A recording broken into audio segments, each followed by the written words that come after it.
So I decided to give Audiophile headphones a try, and I grabbed the Hifiman's HE400SE. I have to say that I am not disappointed. I want to preface this by saying that I am by no means an audiophile. I have no meaningful experience with high quality audio products, and while I did some research before buying this headphone, my opinion is totally subjective, so please take everything I'm about to say with a big grain of salt. So let's get straight into it.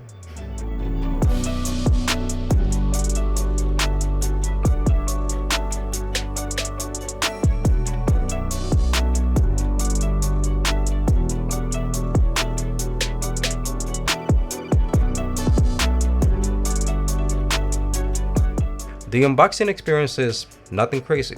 You're obviously going to get the headphones, a rubber cable that is roughly 4.5 feet in length, and a 1/4 inch to 3.5 millimeter adapter. When this headphone was released, it shipped with a notoriously bad cable, but that isn't the case anymore. Though the cable it ships with isn't anything to write home about, it's perfectly usable. I am not going to spend too much time on specs on this headphone, as you've probably seen other reviews talking about it. So to keep it short, this is an over-ear, open-back headphone with planar magnetic drivers with a frequency response of 20 Hz to 20 kHz, an impedance of 25 ohms, and a sensitivity of 91 decibels, which technically makes these headphones hard to drive. You could probably get away with just plugging them directly into your laptop or PC headphone jack, or something like an Apple dongle, but you may need some sort of dedicated amplifier to get the most out of them. I would suggest that you try them first without one, and then add an amp if you feel you need one. Now, talking about comfort and build quality, I've heard great things about Hifiman, but build quality, I'm afraid, has not been one of them. However, I am happy to report that I've had zero issues with this unit in the about a month I've had them for. The headphone is mainly made out of plastic, but it feels durable. The outside of the pads is a pleather-like material, and the inside is like a soft velour. The interior of the pads is perforated pleather. There's also some cloth in the inside covering the actual driver. As far as comfort is concerned, the headphones feel a bit heavier than my PC37X, but not overly heavy by any means. They sit fairly comfortable in my head, and the ear cups cover the entirety of my ears without any problems, despite them being rounded. I've heard that since there isn't a lot of cushioning like in the top of the headband, it can cause some hot spots in this area in the head.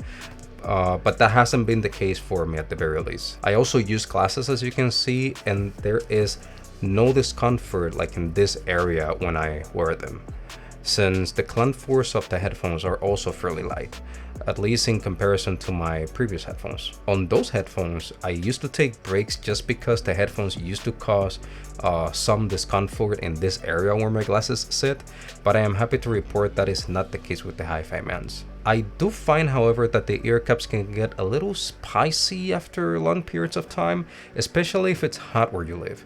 In my area, at the very least, the weather sits at around 80 degrees and it's pretty humid. So I do find myself taking breaks just to refresh my ears every couple of hours. Overall, this headphone is fairly comfortable, and I haven't had really any major issues wearing them. Now, talking about sound, and before I even start talking about sound, in case it isn't obvious already, like I said in the beginning, I want to remind you that I am not an audiophile. So I am going to avoid as much as I can most of the technical terms audiophile use to describe sound, so that you don't need to start Googling the meaning of everything I'm about to say. Besides, I really don't understand half of them.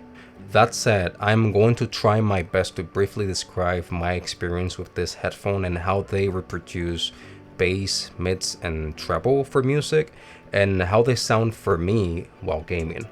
And what I'm going to say is based on how the headphones sound out of the box without any EQ, listening through the FiiO K7 DAC amp via its single-ended out. Starting with bass, if you are a bass head, straight up, this is not the headphone for you. This is not going to rumble your head. You are not going to feel the bass. The bass is there, but it is not overpowering or anything like that. Nothing that would really wow me. It is, however, really clean and really fast, and that's something I appreciated, since I personally don't like overly bassy headphones. The mids sound fairly balanced to me. You can easily distinguish voices, and there doesn't seem to be any leak like from the bass into the mids. However, there's a bit of a recession in the upper mid-range, so when songs touch that region, you might hear a little muddiness as if it was just a tiny bit muffled, but I find that can be easily resolved with some EQ if you're into it. Treble is very smooth. Some people say it can be harsh, but I really don't find that's the case for me. Mainly that could just be my music preferences, but I really like the treble on this headphone. Not overwhelming, it is there when it needs to be, it's super clean and crisp, and if you are EQing, I really wouldn't touch the treble. Overall, it felt like a whole new experience to listen to this headphone. And when you think about it, it's exactly what we're looking to accomplish when we buy new headphones, right? At least in my case, when I bought it, I just really wanted a new experience. And I was able to hear like every instrument, determine from which direction they were coming from. I've even made a lot of silly faces as I have heard things I didn't hear before in my previous headphones. But most importantly, I really enjoyed my music and often just sat down to listen to it, which in the end, it's the point about audio gear. Now, when it comes to gaming, they were great as well. Mind you, I do not play competitive games at the time. I took a break from COD some time ago, and I've never been happier. So I'm talking from the perspective of single player games only. In terms of soundstage, I find them fairly immersive, as if there was like a 3D effect around my head. Imaging is really good overall as well, at least in the few games I've tried, which were mainly Resident Evil 4 Remake, Doom Eternal, and God of War. I was able to easily distinguish from which direction sounds were coming from, and there was like a sense of depth. I could tell if an enemy was far or close to me. I even found myself stopping for a moment just to listen to the world around me. It was that good.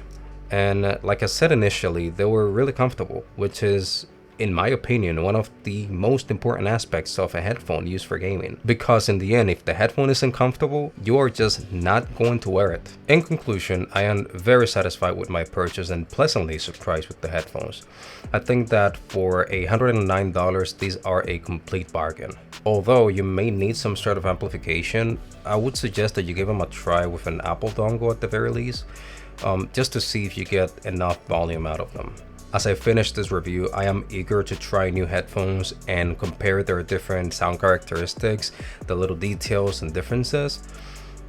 I may start becoming an audiophile myself after all. If you'd like to pick up this headphone or the amp I used to power them, I am going to leave them linked down below in case you want to check them out.